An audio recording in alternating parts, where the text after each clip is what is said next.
It's all about that aggression here, as we do have a TheoRy playing as the blue Infernals to the south.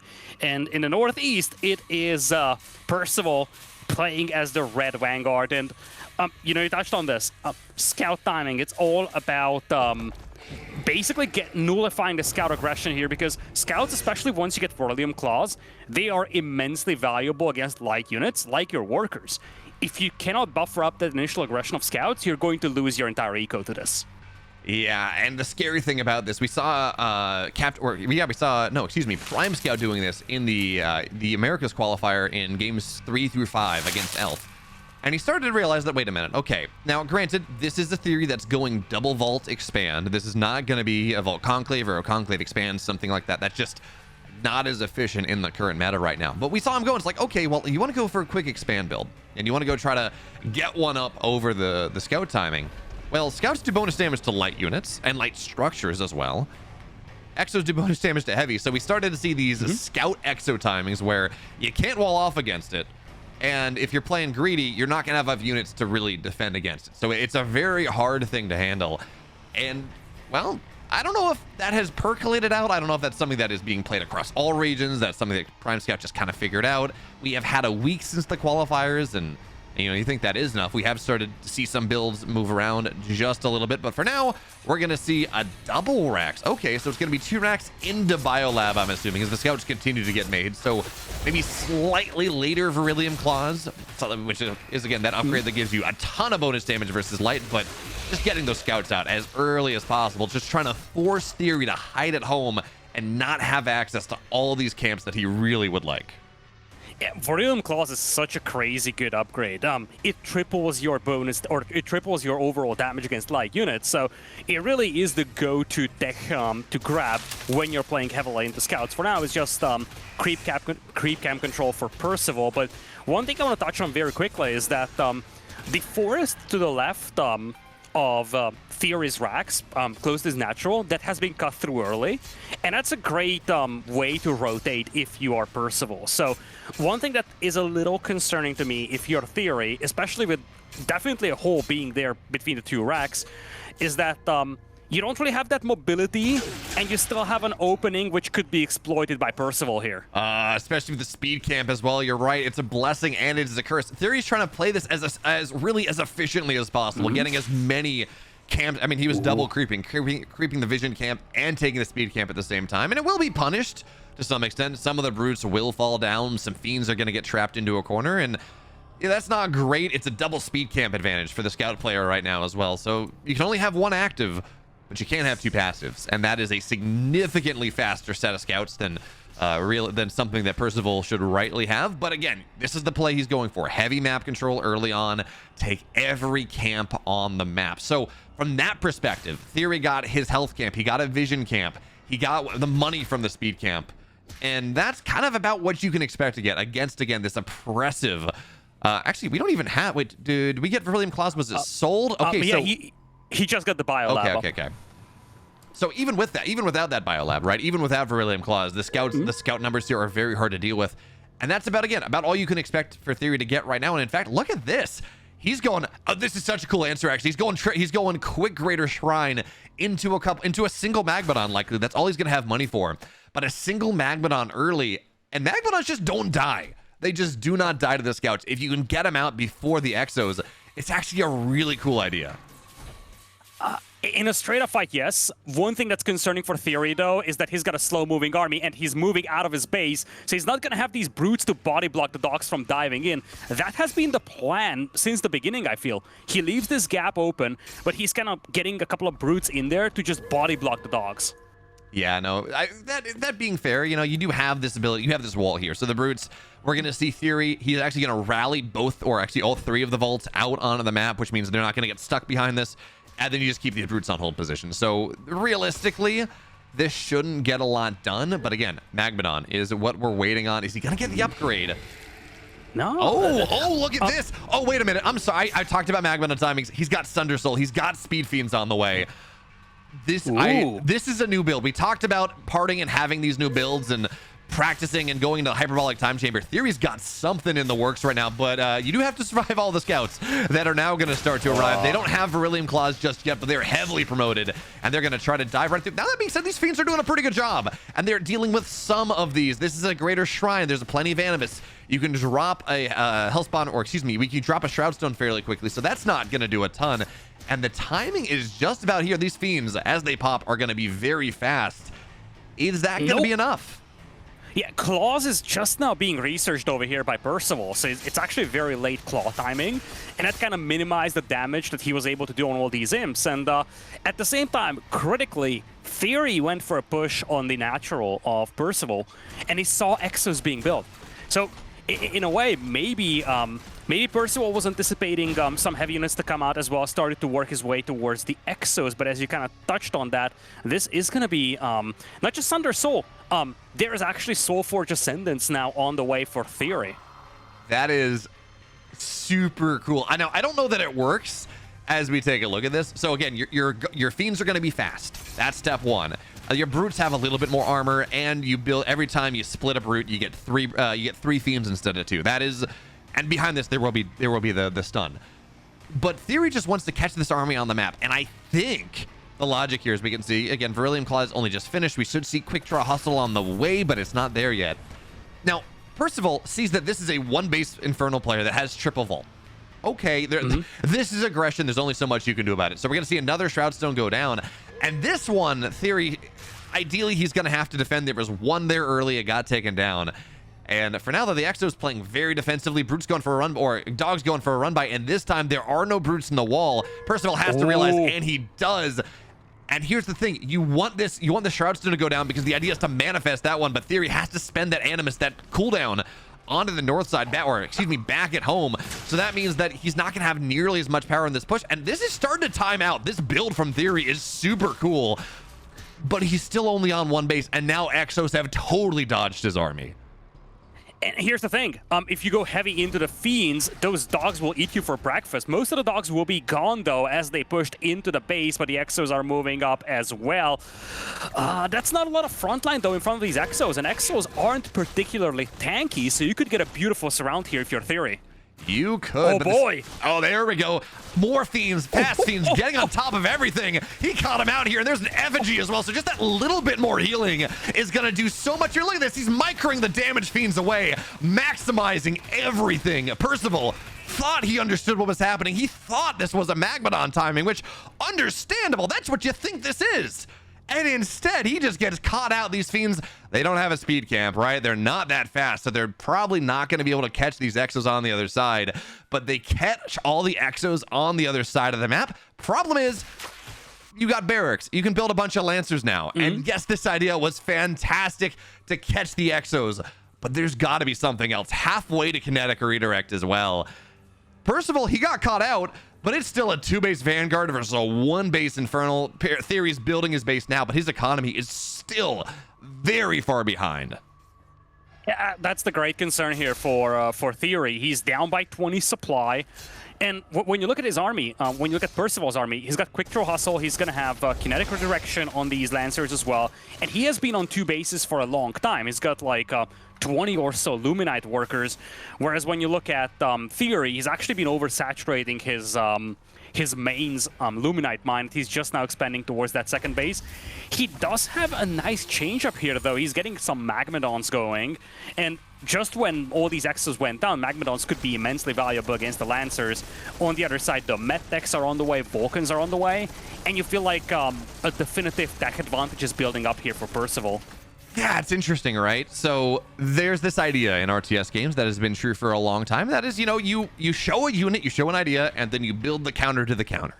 And that is what TheoRy is doing. Magmadons are fantastic against Lancers. They're great against Vulcans because, well, Vulcans don't get to do all that much. But you got to be careful because there are still 3 Exos, 4 Exos in this army. They still look to click this down. And TheoRy's army is not in position. He's bringing it over. But again, these Magmadons are expensive in this setup. They're going to stomp right now, open the path a little bit more. But now that this has been revealed, that Percival now knows what's up. He sees the Magmadon on the field. He's like, well, okay, I guess I got to build more. I'm going to build him anyways, but I got to build more right now. So this is TheoRy's timing. Again, the Fiends are here. We're going to see Effigy get dropped down, trying to trap things into a corner. Beautiful surround.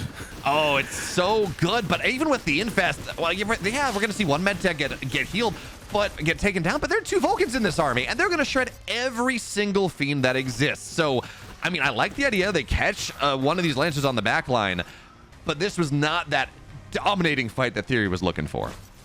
Certainly. It really felt like he had a great opportunity to jump an army, just isolate a small group and completely annihilate it, but Vulcans came in time, Medtechs came in time, and now you have an army that's going to be extremely difficult to challenge if you're TheoRy. You've got some Magmadons coming in, but when you have the Medtechs out there, you have a decent front line with the Lancers, and the Vulcans on the back line, that's the scary part. But look at this, on the right side, big flanking coming in here by a lot of Fiends. That mobility advantage is still in the hands of TheoRy.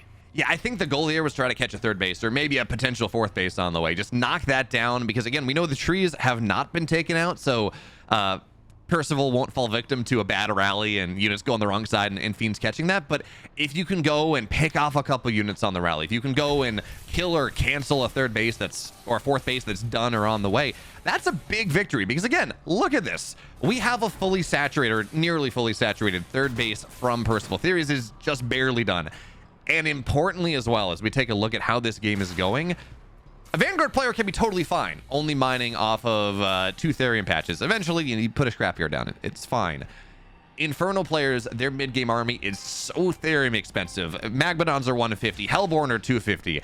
You need Miasma, plus everything else, plus the Hexens. It's expensive. You need so much that taking that more defensive 3rd base that does not give you access to a bunch of Therium, it slows down the type of army, or it really hinders the type of army that TheoRy would like to make. So he's going to have to take this 4th base, but with no static defense here, there is now this timing where Percival can maybe just run up and kind of click that down. Yeah, he's trying to get that 4th base going, trying to just catch up on the eco department that has been in the favor of Percival. But Percival's got other plans. He is getting an evac going right now. And I think part of the reason why is because he's realizing how slow of an army his opponent has. TheoRy does have a dragon, though. That's going to help a lot.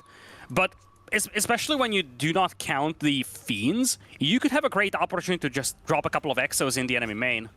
Yeah, we're going to have to see. But for now, TheoRy wants to take this fight right now. Magmadon stomping in, getting on top of these Vulcans. It's great contact. Again, it's the Exos that are terrifying. Dragon on top here, but it gets clicked down so quickly. You got to be so careful with that one.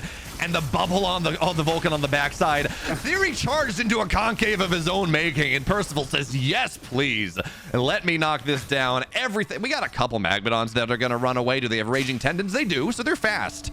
But it's a single dragon. It's 3 Magmadons. This was the best fight that TheoRy was going to probably get. And at this point, he gave Percival a free concave. He had some really good stuns on those Vulcans, and even that wasn't sufficient. Now there is an Atlas being set up to long-range fire. You do have a Weaver, though, and that could be immensely valuable against high HP units like those Vulcans. And it looks like, once again, TheoRy is going to dive over here. Atlas being pulled in, but gets taken out by the evac. What a micro here by Percival. That's exactly what you want to go, that micro potential that you have. And Weavers, again, they're not as expensive as Magmadons. They don't take bonus damage to Exos, and while you're on Shroud, they're not bad, but it still has to be very scary. So now we're going to see the Fiends get popped on top of everything. Hornet's going to go down here. But again, the supply is just not great. We have a couple Hedgehogs doing that anti-air. Again, the Dragon's a little bit far back, but this army from Percival is just way too strong. TheoRy's build, cool idea, really cool idea. Does not work out, and Percival, he's going to go up 1. And look at this, by the way. I didn't even look when we got into game. I got TheoRy's an Infernal player. It's fine. He's going Celestial on Boneyard. Okay. I was really wondering if anyone is going to pull this type of a trick where you show something with a faction, but if you can change it up, that can just shake up the whole series. TheoRy, he had an okay game in the first one, but maybe he didn't feel as comfortable about it as he should have been. And now he's going to say, listen, my Infernal didn't work. It's match point for my opponent. I'm going to see what I can do here with Celestials. And this is an interesting dynamic because the whole dog opening against Argents is a little janky because Argents are heavy units, unlike, let's say, imps from the Infernals. You have the prisms and the collection arrays. You have Sovereign's Watch as well. In general, these Dark Rushes don't really work well against against Celestials. Yes and no, right? Because on the one hand, yeah, Argents are heavy units, sure. On the other hand, they're slow and they don't do splash. So and they do not build nearly as fast as a bunch of scouts. So it's one of those, yeah, they're not gonna die maybe, but they also cannot contest the map. Now, what the interesting context here is, I was talking to Albino earlier, who's playing later on in the tournament. He was like, look, you know, there's this aftermath brain trust of TheoRy and Parting and Albino and Snockstar and a couple others that are maybe not part of aftermath, but, you know, part of that brain trust. And what they told me is, hey, look, as this is going to be this Kree opener that B has been playing around with. They said, hey, look, Parting has a build, Celestial versus Vanguard, that he will not lose with. That he is very, very good. I don't understand why there's this perspective that Vanguard's better than Celestials right now. Because again, Hornets are stupid broken against Prisms. They just two-shot them. It's not, that is a problem. But they're like, look, Parting has this build. I don't know if this is the build. I don't know what the build is. That does not lose against Vanguard. So I'm wondering if TheoRy, I'm assuming he took part in the development of that. Whether he's like, look, okay, time for me to throw this out. I know there's this build that's very good versus Vanguard. I can make it happen. Subtext to this series, I don't know how that's going to work out or not, but, you know, there is that there. You know, it's not going to be Hornets on the other side, though. We do have a Hedgehog opening here by Percival. And I got to say, I love this a lot. It's a unit that you can micro exceptionally well. And it's something that can be a threat to land units, but it's also something that you can use to just decimate the prisms.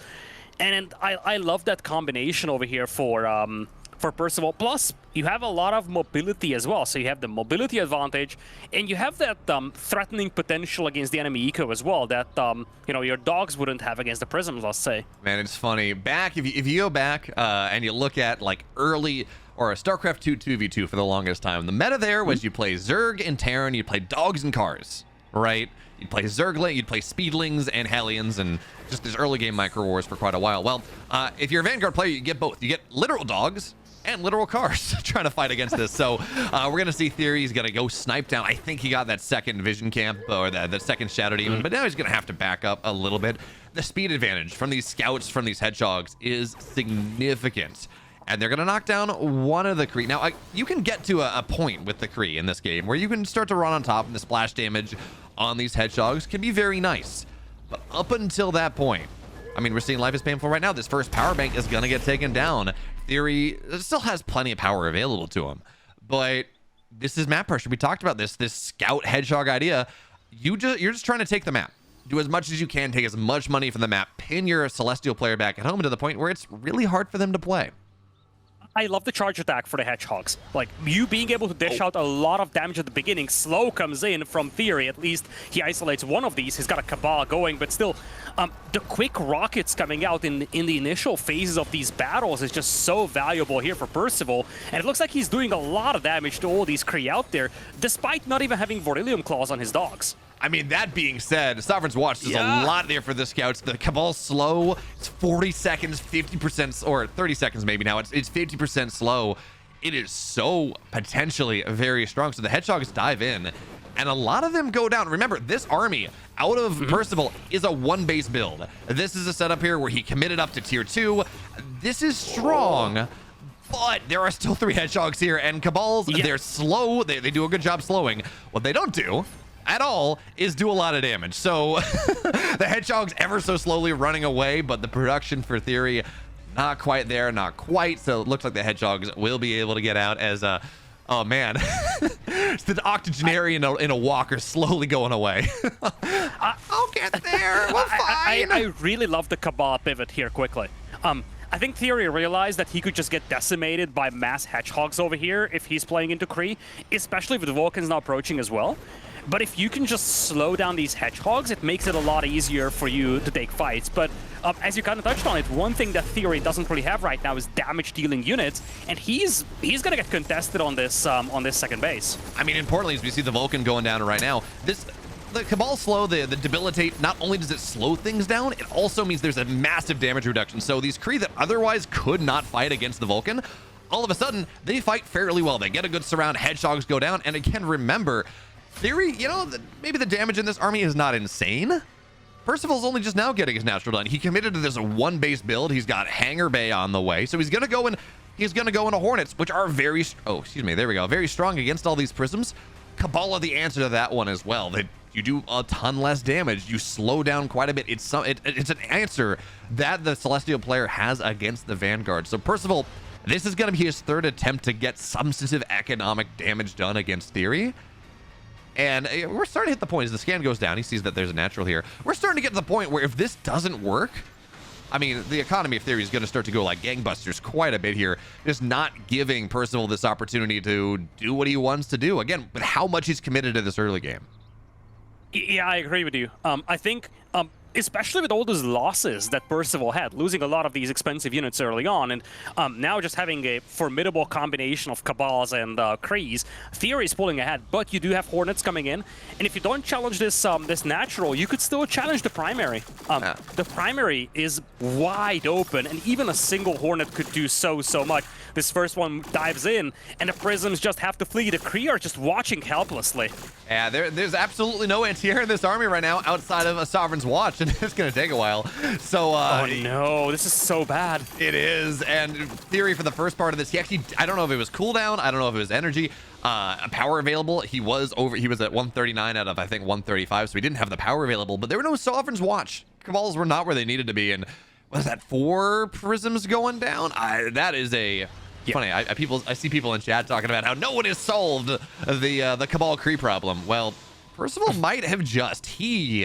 What's the math? Like, he just cut Theory's economy in half. He did. When that Hornet raid began, Theory was up by 10 supply or so. Now it's Percival being up by 10. That just goes to show the damage that the single Hornet has done. And Percival isn't done yet. Now he's got 2 of them.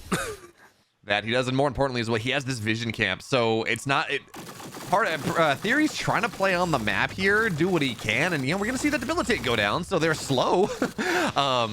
They're slow, they're not gonna die, but it looks like, yeah, they're gonna have to back up for right now. So is there an answer? Scythes, of course, is definitely not the answer against this Hornet play, because, well, they're light units, and Hornets do bonus damage to light. You can have a lot more Scythes than Hornets, and you get shredded. So what is your answer here, Theory? You have the Cabals, you slow things down, but you need to actually kill them. That is pretty important, you know? Nice little interception of the Kree as well. A couple of freebies were given over to Percival, and Percival does have some of these, at least one of these Hornets at a very high level. That's like almost Tier 3 veterancy, and that's also something that's going to come into play the next time he tries to do a run-by. Certainly. Now, Cabals, as they do get upgraded, you do have a little bit more power to them. You can go in and stasis lock some things in, and I'm not. I know at one point you went and their Tier 2 spell would bring air units into the ground, lift ground units into the air, and I think that is still the case. That may have changed, and I'm just forgetting about it. But that is potentially an option where you can just go and ground. Yeah, there we go. So lifts the Hedgehog and slowly is gonna kill it. It's gonna take a while, but more importantly, this also means that you can go with the Hornets. You can go, and they show up, and now with the upgrade from the Cabal, you slam them into the ground, the Kree kill them. So that, it looks like it's going to be Theory's answer in this case, but Percival's response, I'm just not going to fight you with these Hornets. I'm going to kill your economy. That's going to be fun. Now, does that solve the problem? Oh, the Arc Station. That is not great. I was going to say, does that solve the problem of Theory's army just running onto the other side of the map? Because this Arc Station will fall down, the Hornets are going to kill everything, but this is still a Kree Cabal army that I was going to say can be scary, but look at this. Vulcans in a choke. We got Medtechs here, and the Cabals are way far behind, so there's no debilitate on these Vulcans, so they're doing full damage. This doesn't seem like it's going to work for Theory at all. Everything is falling apart for him. The Cabal lagging behind. He's pushing into narrow choke point with Vulcans, with a bunch of static defenses out there. And by the time the Cabal arrive, there's nothing that actually deals damage to them. All the Kree are gone. Theory is going to tap out, and that is Percival moving into the quarterfinals.